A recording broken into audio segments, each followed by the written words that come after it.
నియమ నిబంధనలు ఉల్లంఘించి ప్రైవేటు పాఠశాలలు కళాశాలలు అధిక ఫీజులు వసూలు చేస్తే చర్యలు తీసుకుంటానని జిల్లా విద్యాశాఖాధికారి డాక్టర్ బాలాజీ స్టార్9 టీవీకి తెలియజేశారు.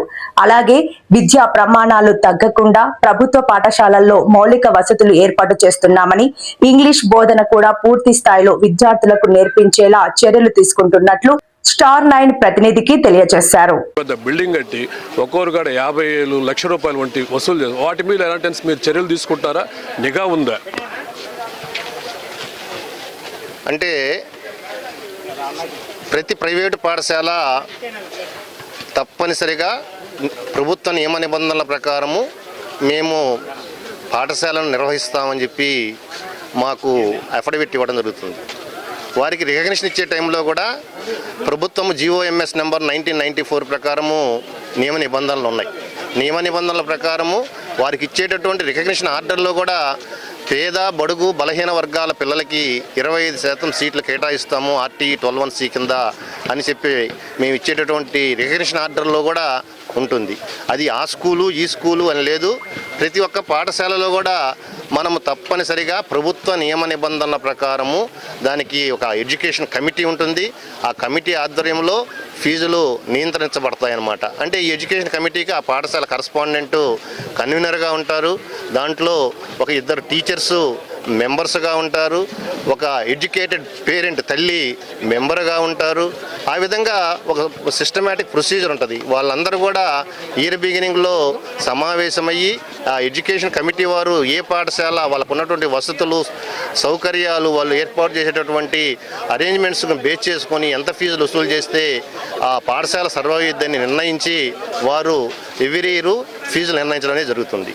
అంతేకాకుండా అది ఒక సొసైటీ, ఒక వ్యక్తికి సంబంధించింది కాదు. ఏ పాఠశాల అయినా సరే, what ever the school maybe, ఆ పాఠశాల ఒక సొసైటీ ద్వారా రిజిస్టర్ కాబడి ఎటువంటి లాభాపేక్ష లేకుండా మేము విద్యార్థులకు విద్యాబోధన చేస్తాము అని చెప్పి ముందుకు రావడం జరుగుతుందన్నమాట.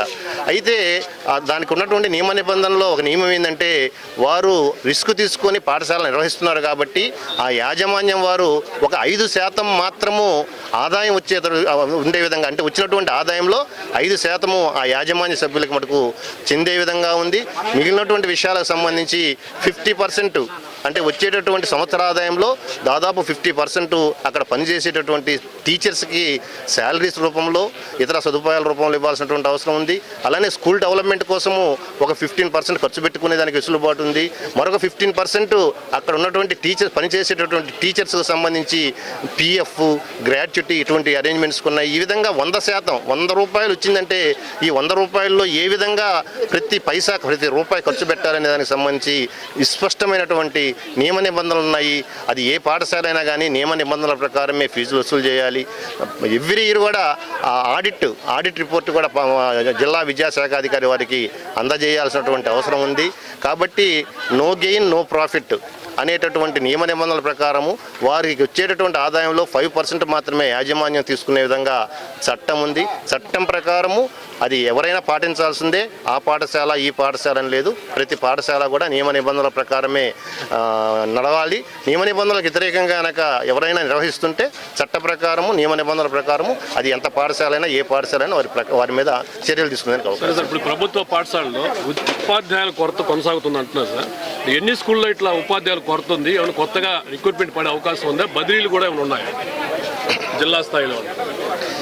మీ అందరికీ తెలుసు, DSE 2025 రాష్ట్ర ప్రభుత్వం ప్రతిష్టాత్మకంగా మెగా DSE పేరుతో దాదాపు 16,000 మంది ఉపాధ్యాయులను నియమించడం అనేది మీ అందరికీ తెలుసు. గత అక్టోబర్లో నియమించారు. మరలా యాక్చువల్గా ఈ విద్యా సంవత్సరంలో మరలా DSE ప్రకటించేటటువంటి ఆలోచన ప్రభుత్వం చేస్తున్నది. అయితే అక్టోబర్ 15వ తేదీ నాటికి నోటిఫికేషన్ ఇవ్వాలని ప్రభుత్వం ఆలోచన చేస్తుంది.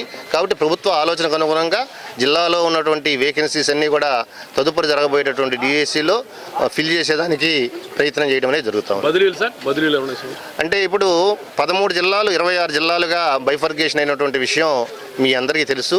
ఈ 13 జిల్లాల నుంచి 26 జిల్లాలై రాష్ట్రపతి గారి ఉత్తర్వులు వచ్చినాయి. కాబట్టి రాష్ట్రపతి గారి ఉత్తర్వులకు అనుగుణంగా ఈ 13 జిల్లాల్లో ఉన్నటువంటి ఉపాధ్యాయులు కానీ ఉపాధ్యాయేతర సిబ్బంది కానీ కొనసాగుతున్నారు. అంటే ప్రజెంట్ 26 జిల్లాలైనా కానీ 13 జిల్లాల ఎర్స్ట్వేల్ జిల్లాల డిఈఓల ఆధ్వర్యంలోనే వారికి సంబంధించిన నియమ నిబంధనలు కానీ వారికి సంబంధించిన ట్రాన్స్ఫర్స్ కానీ ప్రమోషన్స్ కానీ పాత జిల్లాల డిఈఓలే చేస్తున్నారు ఇప్పటిదాకా.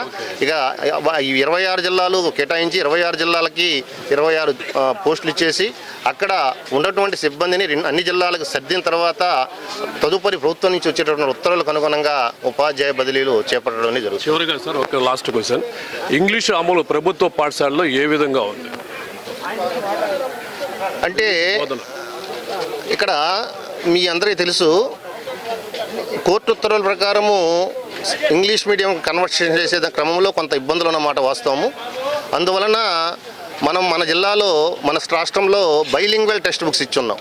అంటే ఎట్టేస్ట్ ఇంగ్లీష్ మీడియం కన్వర్షన్ అయితే అటు విద్యార్థులు కానీ ఇటు ఉపాధ్యాయులు కానీ ఇబ్బంది పడతారనే ఉద్దేశంతో కొంతకాలం పాటు బైలింగ్వెల్లో విద్యాబోధన చేస్తే చక్కగా విద్యార్థులు అవగాహన చేసుకుంటారు, ఉపాధ్యాయులు కూడా చక్కగా శిక్షణ బోధన చేస్తారనే ఉద్దేశంతో ప్రభుత్వం సత్సంకల్పంతో మిర్రర్ ఇమేజ్ మీరు టెక్స్ట్ బుక్స్ కనుక పరిశీలించారంటే ఒకవైపు తెలుగులో ఉంటుంది మ్యాటరు, మరొక వైపు ఇంగ్లీష్లో ఉంటుంది.